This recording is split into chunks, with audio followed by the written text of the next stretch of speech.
बिस्मिल्लाहिर्रहमानिर्रहीम। अस्सलाम वालेकुम नाज़रीन, मैं हूं अज़हर फारूक अपने यूट्यूब चैनल के साथ। ईरान और इसराइल की जंग अपने आखिरी मराहल में तकरीबन दाखिल हो रही है और इस बात में भी कोई शक नहीं है कि इसराइल ने जो अंदाजे लगाए थे ईरान के बारे में वो गलत साबित हो गए हैं। इन्हीं गलत अंदाजों की वजह से इसराइल में बड़े पैमाने पर तबाही हुई और दूसरी तरफ अमरीकी सदर डोनाल्ड ट्रंप भी अब भागते हुए नजर आ रहे हैं।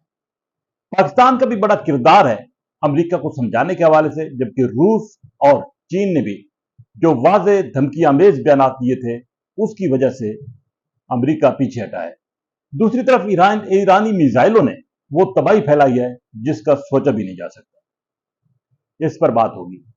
इसराइल ने ईरान पर जब हमला किया तो उसके सामने दो चीजें थी।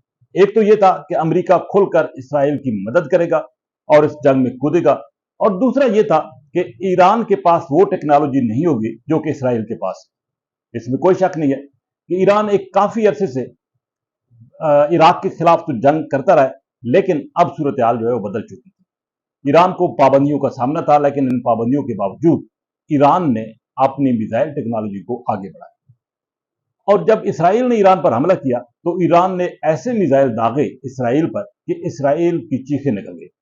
वहां के लोग इसराइली वजीर आजम नेतन्याहू के खिलाफ सड़कों पर निकल आए और मुख्तलिफ शहरों में उनकी इमारतें जो है वो मलबे का ढेर बन गई। यही नहीं, जब भी इसराइल की तरफ से ईरान पर हमला हुआ, ईरान की तरफ से मुअस्सर और भरपूर जवाब दिए गए। एक से बढ़कर एक मिसाइल ईरान की तरफ से दागे गए और ऐसे भरपूर और कुव्वत वाले मिसाइल दागे गए जिसकी वजह से इसराइल में तबाही मची।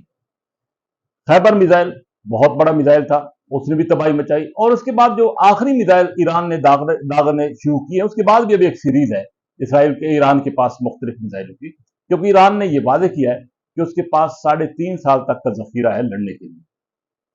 जज्बा ईमानी भी है और इस ईरान की एक तारीख भी है। जंगजू लोग हैं और कभी भी पीछे नहीं हटते, ना झुकते। तो अब एक ऐसा मिसाइल इसराइल को निशाना बना रहा है जो कि ये कहा जा रहा है कि वो उड़ता हुआ ऐसे जाता है कि एक उसकी लंबी दुम है और वो जब जाता है तो मालूम नहीं कि कितने जो अपनी सिमत है उसको तब्दील करता है।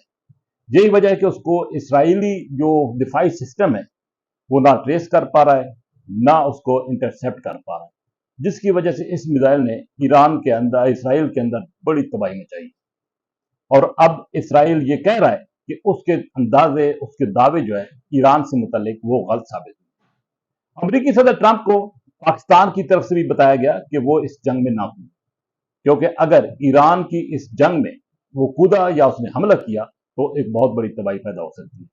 दूसरी तरफ रूस और चीन ने भी वाजे किया कि उनके माहिरीन ईरान की जोहरी तनसीबात में काम कर रहे हैं, सैकड़ों माहिरीन, और अगर ईरान पर अमेरिका ने हमला किया तो ये बहुत बड़ी गलती होगी। मतलब चीन और रूस किसी भी तौर पर अपने एक शहरी का भी नुकसान बर्दाश्त करने को तैयार नहीं थे। अमेरिका को यह बावर हो गया कि अगर ऐसा हुआ तो चीन और रूस भी इस जंग में कूद पड़ेंगे और ये इस खित्ते में एक नई सूरत हाल पैदा हो जाएगी और अफगानिस्तान की तरह अमेरिका एक मरतबा फिर दलदल में फंस जाएगा।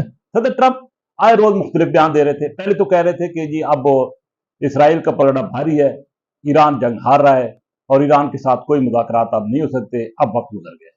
अब सदर ट्रंप को जब मालूम हुआ कि हालात तो बिल्कुल बदल चुके हैं, ईरान का पलड़ा भारी है और ईरान भरपूर जवाबी कार्रवाई कर रहा है, तो अब ट्रंप कह रहे हैं कि जी 2 हफ्ते का वो टाइम देते हैं मुज़ाकरात के लिए। 2 हफ्ते अगर ईरान को और मिल गए तो इसराइल में वो तबाही आएगी जिसका सोचा भी नहीं जा सकता। बहरहाल एक बात बिल्कुल वाज़ेह है कि ओआईसी ईरान के साथ खड़ा है, तुर्की, पाकिस्तान, चाइना, रशिया और बहुत सारे ऐसे ममालिक हैं जैसे कि मशरिक वस्ता के जितने भी ममालिक हैं वो ईरान के साथ खड़े हैं। तो अब सूरत हाल इसराइल के लिए इंतहाई मायूस कौन होती जा रही है। नेतन्याहू के जो चेहरे हैं उनकी हवाइयां, उसके चेहरे की हवाइयां जो है वो अब उड़ी हुई हैं। तो अब ये कहा जा सकता है कि ईरान का पलड़ा बहुत भारी हो चुका है। यही वजह है कि बरतानिया, जर्मनी समेत मुख्तलिफ ममालिक अब ईरान के साथ मुज़ाकरात की बात कर रहे हैं। अमेरिका भी मुज़ाकरात की बात कर रहा है, लेकिन बात फिर वही है कि ईरान अब अपनी शराइत पर यह मुज़ाकरात करेगा। ईरान पहले ही कह चुका है कि वो एटमी हथियार नहीं बना रहा, लेकिन इसराइल ने जो गलती की है उसका खमियाजा यकीनी तौर पर इसराइल को मजीद भुगतना पड़ेगा। और ईरान की तरफ से ये जो मिसाइल टेक्नोलॉजी का इस्तेमाल किया गया भरपूर, और अभी कुछ ऐसी सीरीज है जो कि इस्तेमाल हो सकती है, वो इसराइल के लिए तबाहकुन होगी। इसी के साथ इजाज़त, अल्लाह हाफ़िज़।